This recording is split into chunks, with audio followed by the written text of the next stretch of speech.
I don't know why this is not taken on more readily, because my postulation that the Israelites were the Hyksos, um, people don't like it, and they say it's um, speculative.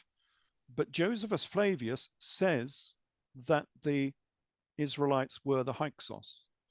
Hmm. So in his Against Apion, where he's talking about the Hyksos, he says that the Hyksos are our forefathers, Hmm. and he says that on two occasions within that book. So Josephus Flavius, who's sort of Judaism's greatest historian, was convinced, the same as I am, that the Hyksos were the Israelites. That's why they're both called shepherds. Hmm. Um, and of course, remember that the Hyksos had an exodus out of Egypt, which is identical in virtually every fashion to the biblical exodus. Hmm. It's almost exactly the same. Um, so that the Hyksos exodus, which is earlier, of course, it's not the same date. The Hyksos exodus was circa 1580 BC, and there was 3 days of darkness. There was a great ash fall. There was a pillar of fire. There was a pillar of smoke.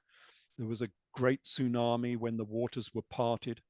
The Hyksos were circumcised. They had earrings. They had a king of theirs was called Jacob. A Pharaoh Yakuba was one of the Wow. Hyksos pharaohs. Um, and they had a war with the Egyptians, and they were kicked out of Egypt, and they went from Pyramisi, and they left Egypt and went to Jerusalem. And on the way, they destroyed Jericho. So it was the Hyksos pharaohs on their exodus out of Egypt that destroyed Jericho. And that's all from real history. That's the history of the Hmm. Hyksos. And that's not really disputed at all. All I've done in order to get all of those elements together is I've equated the Hyksos exodus with the eruption of Santorini in 1600 BC. So it was the eruption of Santorini which provided the darkness for 3 days, the great ash fall, the tsunami, all of those elements all came from the pillar of fire, the pillar of smoke, all came from the eruption of Santorini. Hmm. Um, and so, it matches perfectly the Hyksos Exodus and the Israelite Exodus. They're almost identical in every respect. Are you alone in making these connections? Because they do seem eminently plausible.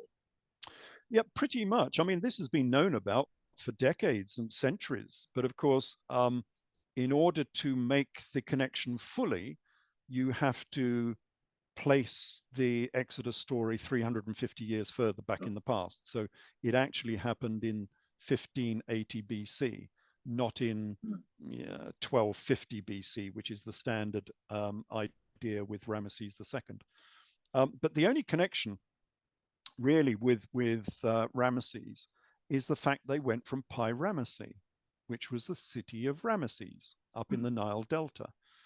But of course, the Hyksos Exodus went from Avaris in the Nile Delta. But Avaris is Pi Ramesses.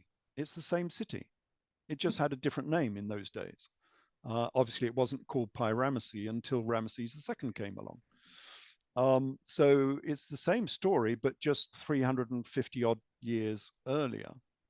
Um, but that equates actually very well with what Manetho says. So Manetho, as Egyptian historian, 3rd century BC, he says that the Hyksos Exodus was in, as we know it, the time of Ahmose the First, Karmosi and Ahmose in circa 1600 and 1580 BC.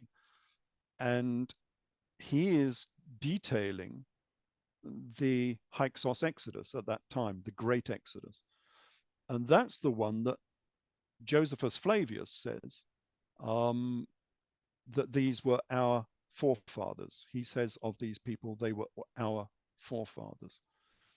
And then Manetho goes on to describe a second exodus out of Egypt, which happened at the time of the Amarna dynasty of Akhenaten and Nefertiti. So he is actually describing two exodus events, one 1580 BC, the other one, Akhenaten, would have been 1320 BC, 1310 BC, something of that nature. And he describes another exodus at that time, which is the smaller exodus of 80,000 lepers and maimed priests who were kicked out of Egypt. Quite obviously, from the whole of that story, he's talking about the exodus of Akhenaten and Nefertiti. So slightly different to classical history, he's saying they went on an exodus rather than being killed or whatever in Amarna. But there's no evidence that Akhenaten died in Amarna, that's for sure. You know, he had a tomb there, but the tomb was never finished and it never had any magic bricks in it. So it obviously was never used because they were placed there, you know, during the burial. So there is no evidence for Akhenaten being murdered or killed or dying within Amarna.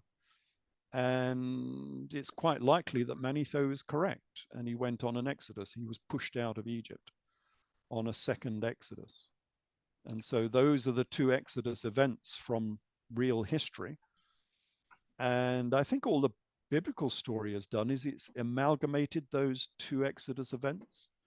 So the early one, 1580, and it's amalgamated with the Amarna exodus in sort of 1320 BC. But of course, we know that Akhenaten was intimately connected with the biblical story because, well, is it Psalms 22? I've forgotten. Esoteric, can you remember? One of the Psalms is the great hymn to the Arton. Yeah. I forget which one it is. I think it's Psalms 22, I think. So we know that they knew all about Akhenaten. Akhenaten was the first of the monotheists.